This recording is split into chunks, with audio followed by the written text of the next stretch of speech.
What do the two largest economies in the world share in common? For one, a fervent passion for orchestra music.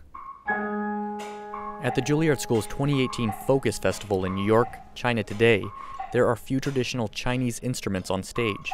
But that doesn't make the performances, assembled by Chinese composers, any less Chinese.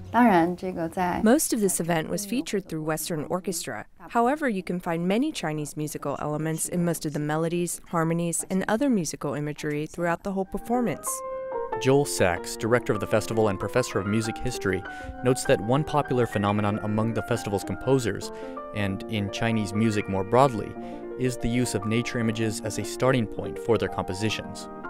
But the difficulty in identifying the origin of a piece, he says, is not limited to our modern-era cultural and economic globalization. I think if one knew a lot about the music of the late 18th century and you listened to certain works by Mozart and not know who it was, you think it's an Italian composer.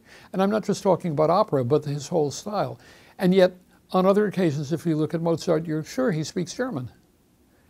Now, these days, it's really hard to tell, and sometimes it's because of our ignorance.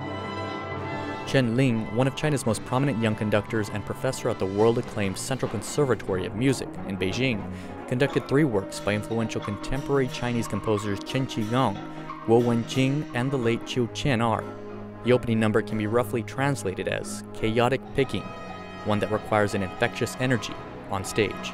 The performance by Luan Tan by Chen Qigong requires the performers as well as the conductor to accumulate a lot of energy towards the later part of presentation and reach an explosive crescendo towards the end.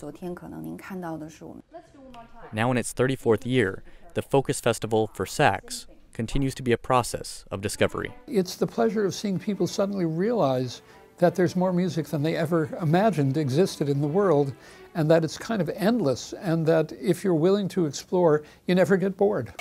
Ramon Taylor, VOA News, New York.